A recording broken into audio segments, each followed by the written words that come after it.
마태복음 5장 17절에서 20절, 우리 하나님의 말씀을 한 목소리로 다 함께 읽기를 원합니다. 함께 읽겠습니다. 내가 율법이나 선지자를 폐하러 온 줄로 생각하지 말라. 폐하러 온 것이 아니요 완전하게 하려 함이라. 진실로 너희에게 이르노니 천지가 없어지기 전에는 율법의 1점 유렉도 결코 없어지지 아니하고 다 이루리라. 그러므로 누구든지 이 계명 중에 지극히 작은 것 하나라도 버리고 또 그같이 사람을 가르치는 자는 천국에서 지극히 작다 일컬음을 받을 것이요 누구든지 이를 행하며 가르치는 자는 천국에서 크다 일컬음을 받으리라. 내가 너희에게 이르노니 너희 의가 서기관과 바리새인보다 더 낫지 못하면 결코 천국에 들어가지 못하리라. 아멘. 우리 두 손을 가슴에 모으고 잠시 주님께 기도하겠습니다. 성령님,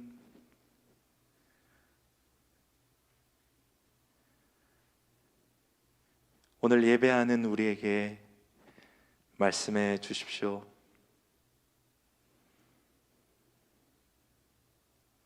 예수님의 이름으로 기도드립니다. 아멘. 우리는 계속해서 예수님께서 우리에게 어떻게 살아야 되는지, 무엇이 주님을 따라서 사는 삶인지에 대해서 말씀하고 계시는 마태복음 5장을 지금 지나가고 있습니다. 예수님은 가장 먼저 8가지의 복의 삶에 대해서 말씀하면서 실제 예수님을 따라가는 사람의 삶이 무엇인지를 말씀해 주셨고, 그렇게 살아가는 사람의 삶은 착한 행실이 그 안에서 나옴으로 말미암아 소금이 맛을 내고 빛이 빛을 비추듯이 사람들 가운데, 이 죄악된 세상 가운데 선한 영향력을 나타내게 될 것이다 라고 말씀하세요. 그리고 오늘 예수님은 이미 6절과 10절에 두 번이나 말씀하셨던 의에 대해서, 그것이 무엇을 말하는지에 대해서 다시 한번 명확하게 말씀해 주고 계세요. 6절을 보면 의에 줄이고 목마른 자는 복이 있다라고 말씀하셨고, 10절에는 의를 위하여 박해를 받는 자는 복이 있나니 라고 말씀하셨어요. 그리고 16절에 예수님을 따라가는 사람들이 보고 그 사람의 착한 행실을 보고 하나님께 영광을 올려드리게 된다라고 말했습니다. 의에 줄이고 목말라야 복이 있고, 의를 위하여서 핍박을 받아야 복이 있고, 너희의 착한 행실을 보고 하나님께 영광을 돌리게 하라. 이런 예수님의 모든 말씀들은 당시 유대인들과 종교 지도자들이 듣기에는 자기들이 지켜오던 율법의 말씀과 예수님이 가르치고 계시는 지금의 말씀이 너무나 다르게 들리기 시작했던 것입니다.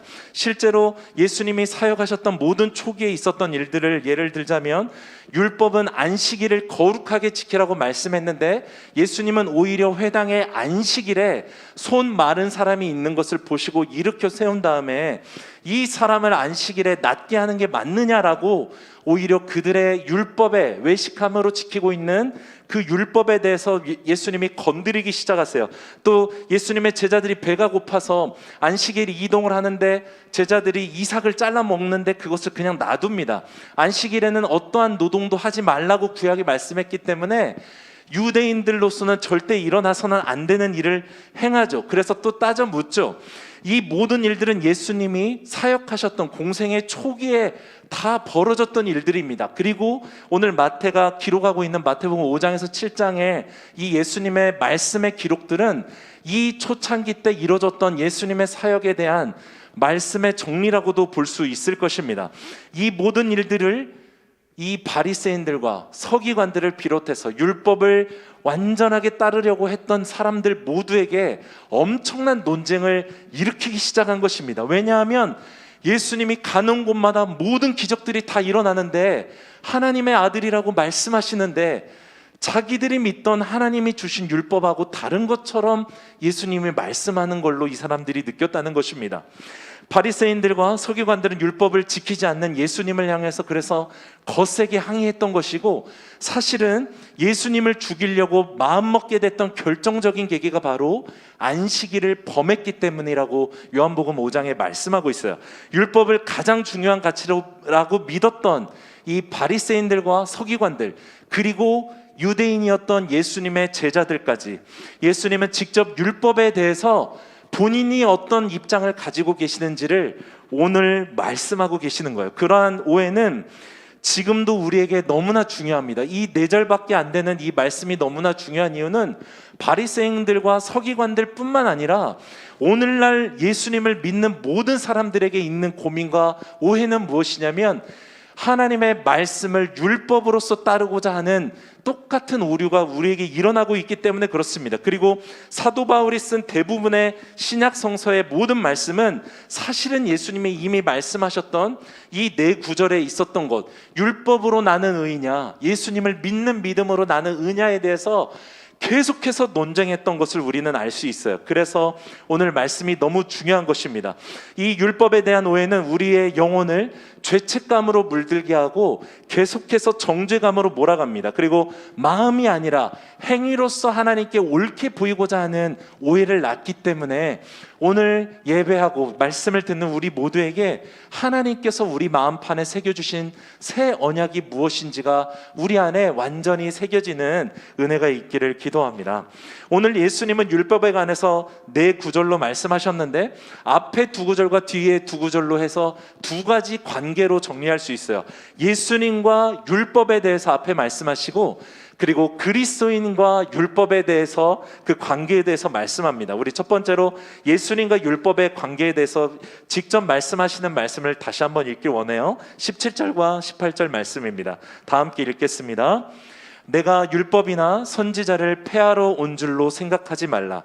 폐하러 온 것이 아니요 완전하게 하려 함이라.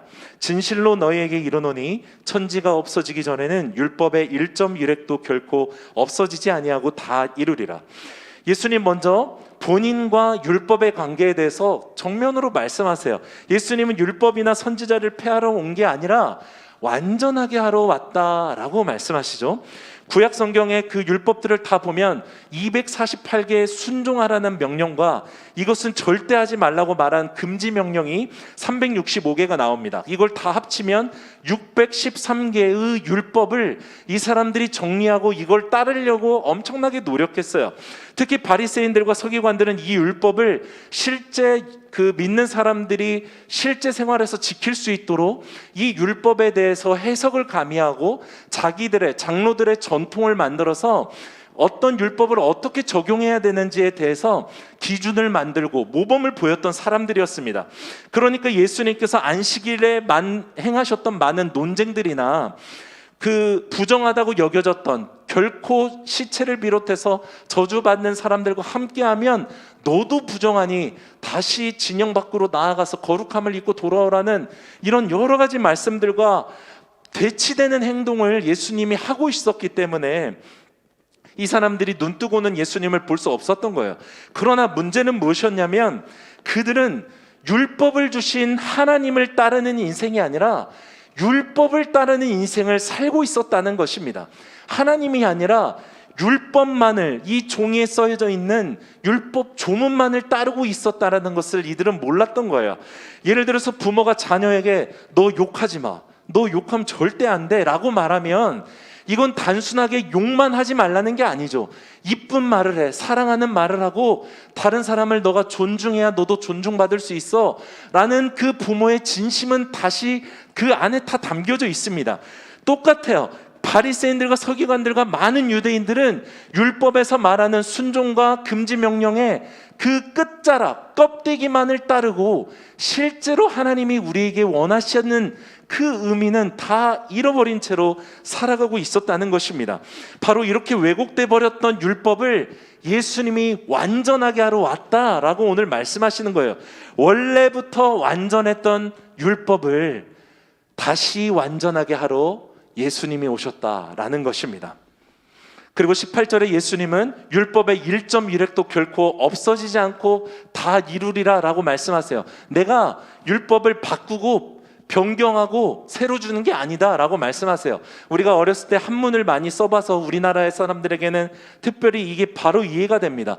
점 하나만 찍어도 왕자에서 옥자로 바뀌고 그렇게 다 바뀌는 게 한문이듯이 히브리어 언어도 점 하나, 요드라는 그 자음만 붙여도 완전히 단어가 다른 단어가 돼버립니다. 의미가 완전히 바뀌는 문자입니다.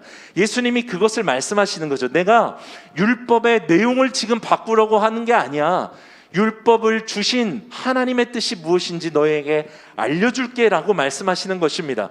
오늘 이후에 말씀, 그 마태복음 5장을 뒷부분을 보면 6개의 토픽이 이어서 나와요. 그 토픽을 보면 전부 다 너희가 옛사람한테 이렇게 하라고 들었는데 실제 이 말은 이 말이야 라고 6가지를 예를 들어서 설명해 주세요. 그들이 곡해하고 맘대로 해석했던 율법이 진짜 말하는 게 무엇인지를 예수님께서 레슨을 하시는 것입니다. 그런데 아이러니한 것은 예수님이 이렇게 말씀하셨음에도 불구하고 바리새인들과 서기관들은 예수님이 자기 맘대로 율법을 다 바꾸고 있다라고 생각했고 예수님을 결국은 죽이게 되었다라는 것입니다. 말씀을 제대로 알지 못해서 그런 것입니다. 하나님을 이들이 몰라서 결국은 이런 결과를 낳게 된 것이죠. 그리고 더 그 문제는 그 사람들뿐만 아니라 유대인들 그리고 이방인에서 예수님을 믿어서 교회를 나오게 된 사람들에게까지 쫓아가서 율법대로 하지 않으면 너의 구원은 없을 거야 라고 말하는 일을 계속해왔고 지금 우리 시대에도 그 일은 계속해서 이루어지고 있다라고 하는 것입니다. 사단이 우리나라 사람들의 어떤 미신적인 문화와 우리나라의 기질에 맞게 율법을 지켜야만 네가 그리스도이냐, 이걸 행해야만 그리스도이냐라고 끊임없이 우리를 시험하고 있는 것입니다. 여러분, 팔복의 삶을 살고 소금의 맛을 내고 빛을 비추는 이 삶은 율법을 지키는 행위로는 얻어지지 않습니다. 오직 믿음으로 하나님과 함께 거하는 사람, 그리고 하나님과 사귐을 갖는 사람, 하나님 때문에 내 결정과 내 행동을 바꾸는 사람, 그래서 그 주인됨이 드러나는 사람, 하나님 때문에 나의 잘못과 어려움에 대해서 회개하고 돌이킬 수 있는 그 사람으로 그 사람의 삶에서 이루어지는 것이 바로 팔복의 삶이요 빛과 소금의 삶인 것입니다. 행함이 아니라 거함으로 살아가는 여러분이 되기를 원해요. 율법이 아니라 하나님으로 그렇게 살아가기를 원합니다. 우리는 율법이 아니라 하나님을 따릅니다. 행위가 아니라 마음으로 주님을 사랑하는 것입니다. 외모가 아니라 중심으로 주님을 섬기는 것이죠. 우리가 하나님을 알게 되고 그분 안에 순종하는 삶을 살게 되면 어떤 것을 우리가 알게 되냐면 율법이 더 이상 내 어깨를 누르는 멍에가 아니라 하나님이 나를 지켜주시고자 이렇게까지 디테일하게 다 말씀하셨네라는 것을 여러분이 깨닫게 될 거예요. 하나님은 나에게 이미 모든 것을 다 말씀해 주셨다라는 것입니다. 여러분, 신명기, 레위기, 민수기까지 이 모세오경이라고 일컬어지는 성경의 앞부분 책들을 계속해서 읽어보세요. 처음에 하나님이 우리를 부르셨던 그 부르심과 우리에게 원하시는 말씀이 여기에 다 담겨져 있어요. 그게 옛 언약으로 버려질 언약이 아니라 예수님이 이 언약을 완전하게 하시는 것처럼 우리의 삶에서 사실 그리스도인으로 내가 어떻게 살아야 될지 모른다라는 것은 사실은 이 말씀이 아직 우리의 마음에 전혀 새겨지지 않아서도 그렇다는 것입니다. 이 율법에 담겨진 하나님의 놀라운 은혜와 축복이 당신에게 역사하게 되고 당신 안에서 일하게 되기를 축복합니다. 행함이 아니라 거함으로, 부담이 아니라 기쁨으로 하나님의 율법을 따르는 우리 모두가 되기를 축복합니다. 이어서 예수님은 그리스도인과 율법에 관해서 말씀하세요. 이제 예수님과 율법이 가졌던 그 관계를 말했다면 예수를 따르는 사람들과 율법에 대해서 말씀하시는 거죠. 19절 말씀을 먼저 다시 한번 읽기를 원합니다. 19절이에요. 그러므로 누구든지 이 계명 중에 지극히 작은 것 하나라도 버리고 또 그같이 사람을 가르치는 자는 천국에서 지극히 작다 일컬음을 받을 것이요 누구든지 이를 행하며 가르치는 자는 천국에서 크다 일컬음을 받으리라. 19절에서 예수님은 율법 계명 중에 지극히 작은 것 하나라도 버리지 말라라고 먼저 말씀하십니다. 너희들이 판단할 때 그 613개의 계명 중에 별거 아닌 것 같고 덜 중요한 것 같은 거를 너희 맘대로 바꾸지 말라라고 말할 수 있는 거예요. 그렇게 가르치는 사람은 천국에서 지극히 작게 될 것이다 라고 말씀하세요. 여러분, 모든 하나님의 말씀, 율법들이 하나님께서 하신 말씀이에요. 그래서 지극히 작은 부분이라고 실제로 여겨진다 할지라도 그 말씀은 하나님의 완전하시고 영원하신 말씀이라는 것입니다. 그래서 우리가 절대로 소홀히 여기거나 무시하거나 타협해서 내가 마음대로 해석해서는 안 된다는 것입니다. 그런데 바리새인들과 서기관들은 이 작은 율법들을 자기들이 원하는 대로 왜곡시키는 일을 했어요. 613개의 그 계명들 중에 자기들이 해석을 가미하고 지키면서 살아가는데 편리하도록 율법들을 변질시킨 일을 실제로 행했습니다. 그래서 사람들이 자기들을 잘 따라올 수 있게, 자기들이 해석한 이 율법을 잘 순종할 수 있게 그 율법의 명령들을 제한시키고 허용사항들은 더 확대해서 해석하는 일들을 행했던 것입니다. 그들이 변질시켰던 율법을 한 문장으로 표현하면 이렇게 말할 수 있을 것 같아요.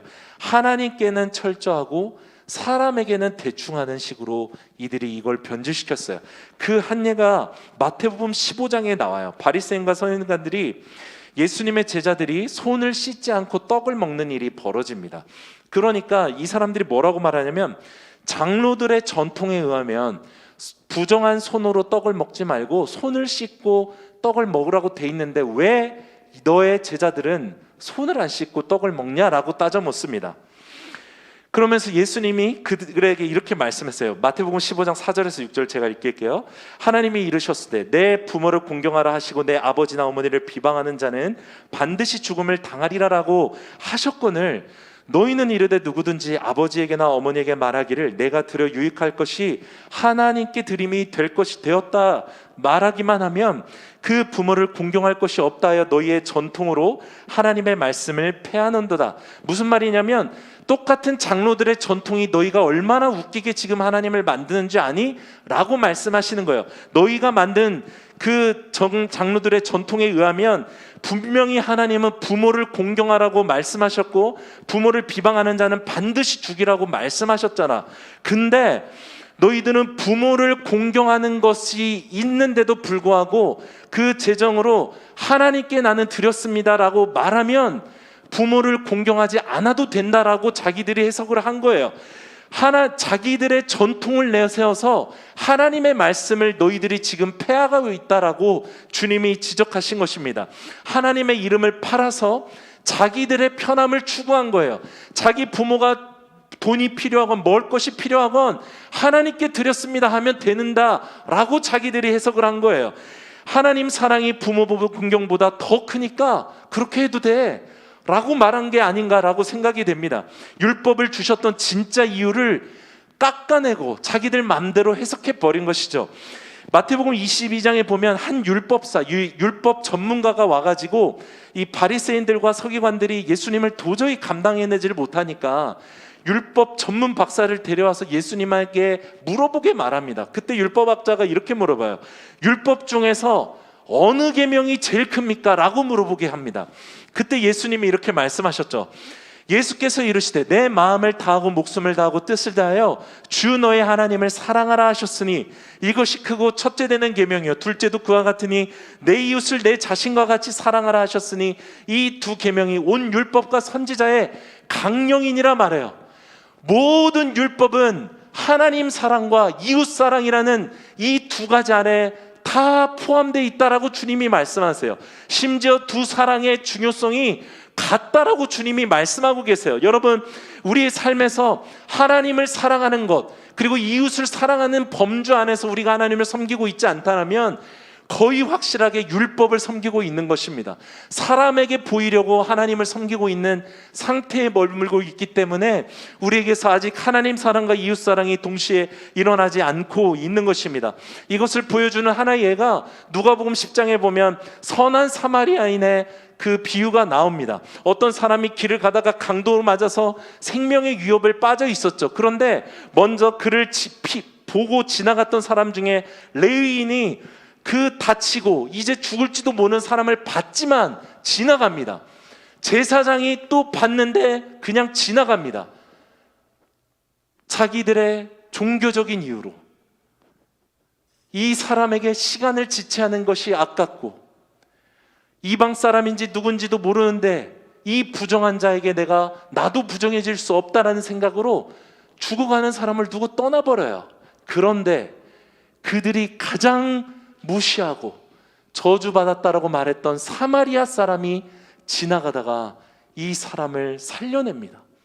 돈을 내고 시간을 내고 수고를 내고 여관방에 맡기고 그를 치료하게 하고, 돈이 부족하면 내가 와서 다시 지불하겠다라고 말합니다.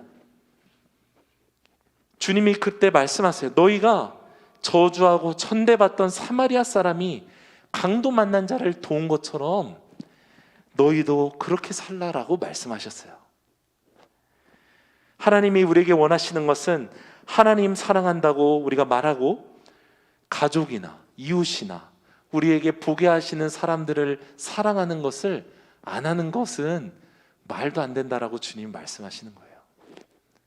그렇게 살지 말라는 것입니다. 하나님 팔아서 너를 위하는 인생을 살지 말고 하나님 뜻대로 하나님을 사랑하고 이웃을 사랑하는 인생을 살라고 주님이 말씀하세요. 여러분, 말씀을 묵상하다가 알 수 있는 원리가 보여요. 하나님에 대해서 분명하면 삶에 대해서 분명할 수 있어요. 무슨 말이냐면, 하나님의 말씀에 대해서 우리가 명확하게 순종하면 우리의 삶이 굉장히 명확해집니다. 하나님의 말씀을 경외하고 그 말씀대로 하나하나 순종하면 여러분, 우리의 삶이 얼마나 명확해지고 분명해지는지를 몰라요. 죄가 우리를 틈타고 우리를 흔들 수가 없게 돼요. 많은 일을 행하는 게 아니라 작은 순종으로부터 이 모든 일이 일어난다는 것입니다. 우리가 흔들리는 것은 하나님에 대해서 흐릿하기 때문에, 말씀을 아예 모르거나 알지만 그것을 순종하지 않기 때문에 삶이 물에 물 탄 듯 술에 수 탄 듯 그냥 이것도 저것도 아닌 채로 살아가게 되는 것입니다.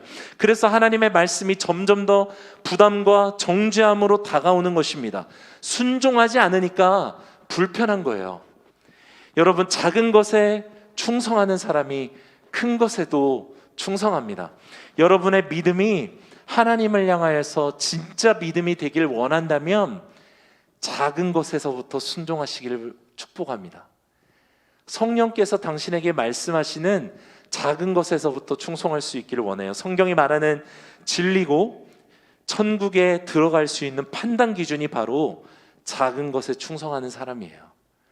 여러분, 교회 오래 다니고 여러분이 무엇을 얼마나 했냐가 천국에 들어가는 기준이 아니고, 예수님이 직접 말씀하신 것이 지극히 작은 자 하나에게 물 한 잔을 건네고 선행을 베푸고 사랑을 베푼 그것이 곧 내게 한 것이다, 주님이 말씀하셨어요.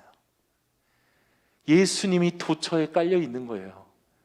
우리가 그렇게 살기를 원해요. 하나님을 믿는데 또 우리가 작은 죄를 허용하면서 살아간다, 다른 사람을 욕하고 비방하고 음욕을 품고 내 마음대로 살아가고 다른 사람 마음으로 살인하고 이런 일들을 행한다, 말이 안 되는 것입니다. 이런 마음이 우리 안에서 계속해서 드는 것은 너무나 당연하지만, 그리스도인은 하나님의 말씀 때문에, 성령께서 우리에게 가르쳐 주시기 때문에 그 마음을 돌이킬 수 있는 자들인 것입니다. 멈출 수 있는 것이 바로 거룩한 능력인 것입니다. 멈춤의 은혜가 여러분에게 있기를 원합니다. 그러나 작은 것들, 내 마음대로 행하고 싶은 것, 내가 범죄하는 그 습관들을 계속해서 허용하는 것은 큰 저수지에 그 물을 막고 있는 댐에다가 망치질을 계속 해대는 것과 마찬가지예요. 처음에는 그런 작은 죄들이 하나님 믿고 교회 다니고 하는 것이 큰 어려움을 느끼지 않는 것처럼 느껴요. 나중에는 무뎌지기까지 하죠. 그런데 결국에 그대로 두면 그 망치질 때문에 금이 가고 언젠가 당신의 그 죄책감과 하나님에 대한 미안한 마음 때문에 결국에 댐이 터지듯이 교회를 떠나버리게 된다는 것입니다. 하나님을 떠나버리게 될 수 있다는 것이에요. 19절 하반절에 보면 예수님은 이를 행하며 가르치는 자가 천국에서 크다 일컬음을 받으리라라고 주님이 말씀하세요. 지식으로 가르치는 게 아니라 삶으로, 행함으로 보이는 것만이 실제로 가르쳐지는 것입니다. 천국에서 큰 자의 또 기준인 것이죠. 하나님을 최고로 사랑하는 것이 그 사람의 인생에서 보여지는 것, 그거예요.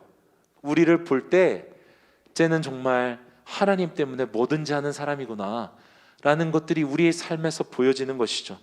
그리고 그렇게 보여지는 것뿐만 아니라 저 사람처럼 이웃을 사랑한다면, 저렇게 선행을 베풀며 사는 사람이라면 그 하나님 나도 믿고 싶다라고 삶에서 맺어질 수 있도록 우리를 계속해서 주님께 내어드려야 되겠습니다. 우리가 바로 그 사람이 되기를 원합니다. 마태복음 7장 21절에 말씀하셨어요. 나더러 주여 주여 하는 자마다 천국에 들어갈 것이 아니요 다만 하늘에 계신 내 아버지의 뜻대로 행하는 자라야 들어가리라 말씀하셨습니다. 행함으로 또 살아가면서 가르치는 우리 모두가 되기를 기도합니다. 마지막으로 예수님은 우리에게 그리스도인의 의의 기준에 대해서 말씀하세요. 20절 말씀인데 우리 함께 한 목소리로 읽겠습니다. 내가 너희에게 이르노니 너희 의가 서기관과 바리새인보다 더 낫지 못하면 결코 천국에 들어가지 못하리라. 어느 정도의 의로움이면, 얼마나 의롭게 살면 천국에 들어갈까라는 기준이 무엇인가라고 예수님 말씀하시냐면, 바리새인과 서기관들의 의보다 너희가 더 나아야 천국에 들어갈 수 있다라고 말씀하셨어요. 예수님은 우리의 의가 바리새인들과 서기관들보다 나아야 돼라고 말씀하시죠. 더 나아야라는 뜻은 무엇이냐면 율법을 지키는 양을 말씀하시는 게 아니라 질을 말씀하고 계세요. 쉽게 말하면 바리새인들은 613개 율법 지켰으니까 너네는 그 이상 지키지 않으면 천국 못 들어가, 이 말이 아니라고요. 예수님이 지금 말씀하시는 거는 너희가 팔복의 그 복을 받는 삶을 위해서 드려지는 것처럼 의에 줄이고 목마르고 의를 위해서 핍박을 받는 삶에서 어려워도 힘들어도 끝까지 그 길을 가는 사람, 믿어지지 않는 순간에조차도 인내함으로 하나님을 따라가는 그 인생에서 배어져 나오는 더 깊은 순종을 주님은 우리에게 말씀하시는 거예요. 더 많은 순종이 아니라 더 깊은 순종으로 살아가는 사람만이 천국에서 크다, 천국에 들어가리라 주님이 말씀하시는 것입니다. 사랑하는 여러분, 마태복음 5장은 예수님께서 우리에게 진짜로 어떻게 살아야 되는지를 가르쳐 주시는 사실은 엄청난 말씀입니다. 이 세상의 가치가 아니라 하나님의 복을 위해서 살아가는 팔복의 삶을 너희가 살기 원한다. 너희를 내가 부른 것은 이 죽어가는 세상 가운데 소금의 맛을 내고 빛을 비치듯이 너희가 그 땅 가운데 사람들 가운데 살아가기를 원한다 말씀하세요. 그리고 오늘 말씀에 문자로 쓰여진 율법이 아니라 너희의 마음에 내가 새겨 넣어 주신 그 말씀을 따라 살아가기를 원한다라고 말씀하시는 거예요. 이게 바로 그리스도인의 삶이다라는 것이죠. 사랑하는 여러분, 우리는 구약시대 사람들이 받았던, 모세가 들고 왔던 돌판에 새겨진 두 율법을 받은 세대가 아니라 그 세대의 말씀을 우리의 성경책으로 들고 있고, 이제는 우리의 마음판에 예레미야 31장 말씀대로 주님이 금강석 같은 손끝으로 우리의 마음에 새겨 넣으신 새 언약을 받은 사람입니다. 그래서 행위와 외모와 율법이 아니라 우리의 믿음만으로 우리는 의롭다 여김을 받는 것입니다. 이 약속을 받은 사람은 행위가 아니라 마음으로 주님을 섬기는 것입니다. 부담이 아니라 사모함으로, 자원하는 마음으로 주님을 섬기는 거예요. 이 모든 것을 가능하게 하시는 분이 계세요.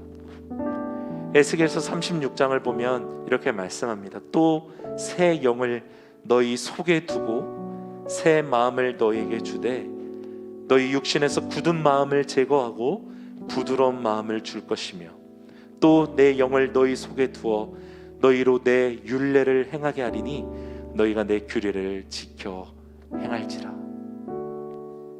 성령님이 우리로 하여금 하나님의 율법을 지킬 수 있게 해주신다는 거예요. 마음에 새 언약을 받았다라는 것은 성령님이 그 사람 안에 있는 사람을 얘기하는 거예요. 회개하고 돌이키는 자의 굳은 마음을 제거하시고 부드러운 마음을 주시는 분, 그리고 이 성령께서 순종하는 자는 하나님의 율법을 모두 다 순종할 수 있게 해주신다는 것입니다. 우리 힘으로 하나님의 율법을 절대로 다 지킬 수 없습니다. 그러나 성령님께 순종하는 사람은 하나님의 율법을 지킬 수 있게 된다는 것이죠. 사랑하는 여러분, 오늘 예배하는 우리 안에 하나님의 영이신 성령님이 내주하고 계세요. 그러나 내 마음대로 하나님의 말씀을 타협하고 재해석하고 알면서 불순종했다면 성령님의 말씀은 들려지지 않는 것처럼 느껴질 것입니다. 처음에는 불편하고 들리고 알겠는데 그 말씀을 무시하다 보면 더 이상 영향력 있게 들려지지 않는 것입니다. 오히려 사단이 만든 세상의 문화가 나에게 말하는 메시지가 위로를 주고 우리를 더 풀어놓게 만드는 것이죠. 여러분, 또 다른 바리새인이 되어서 이 세상을 살아가면서 고통받고 이것도 저것도 아닌 인생을 살지 않았으면 좋겠어요. 여러분, 주님은 진짜로 자기를 사랑해서 자기를 버리고 성령님을 따를 사람을 찾고 계세요. 좁은 문이고 좁은 길로 걸어갈 사람을 찾으세요. 말로만 사랑한다고 말하는 사람 말고 보이는 대로 하나님 보이게 하시는 사람에게 자기의 것을 내어놓을 수 있는 사람을 주님은 찾으신다는 것입니다. 예수님이 그렇게 살아셨어요. 예수님이 바로 그 사람이었어요. 자기의 모든 것을 버려서 다른 사람을 살린 사람이 바로 예수님이셨습니다. 그리고 오늘 우리에게 말씀하시는 거예요. 얘들아, 나를 따라오라. 나와 함께 가자. 나를 위해 너의 모든 것을 내려놓을 수 있겠니? 주님이 말씀하시는 것입니다. 저는 우리가 선물만 받고 도망가는 삶을 살지 않았으면 좋겠습니다. 받은 선물을 기뻐하고 이 선물을 주신 분이 얼마나 놀라우신 분인지를 자랑하는 인생을 살았으면 좋겠어요.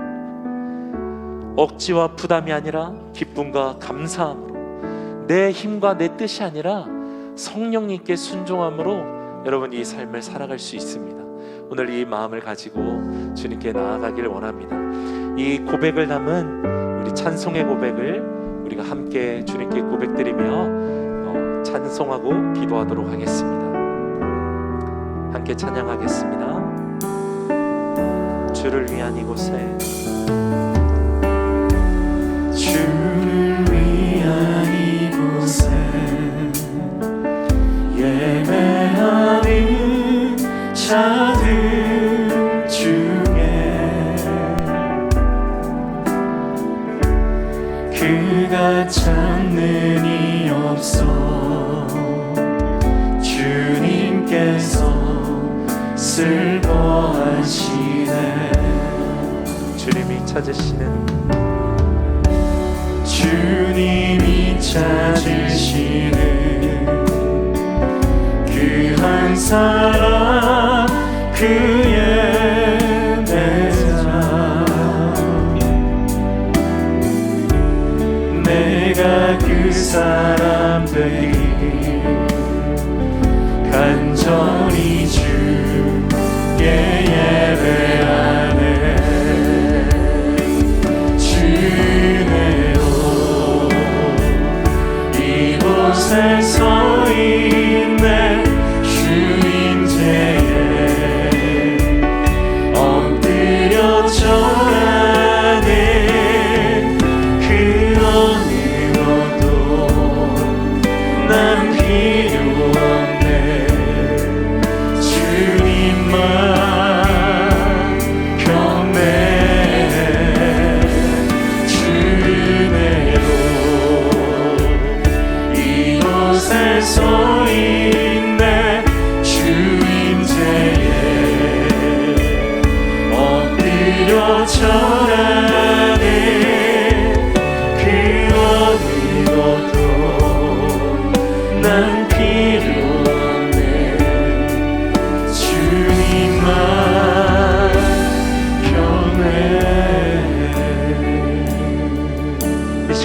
주님께 기도함으로 나아가겠습니다. 주님, 성령님께 순종하는 인생 살기 원합니다. 아버지, 이 시간에 구하옵나니 굳어져서 하나님을 경외하지 않는 굳어버린 이 마음을 주님 다시 부드러운 마음으로 변화시켜 주시옵소서. 알면서 순종하지 않는 교만과 하나님 알지만 멈추지 않는 우리의 연약함을 도와주시옵소서. 멈출 수 있는 능력을 허락하여 주옵소서. 아버지, 멈출 뿐만 아니라 사랑을 행하는 능력을 도하여 주시옵소서. 하나님이 찾으시는 그 한 사람이 되게 하여 기꺼이 나를 죽일 수 있는 사람이 되게 하여 주옵소서. 예수님의 본을 따라 예수님이 자신을 버려 우리를 살리셨던 것처럼 하나님, 나를 버려 나를 부르신 곳에서 사람을 살리고 주님을 예배하는 우리 인생 되게 하여 주시옵소서. 우리 주님께 함께 기도함으로 나아가도록 하겠습니다. 하나님 감사합니다. 하나님, 이 시간에 간절히 기도합니다.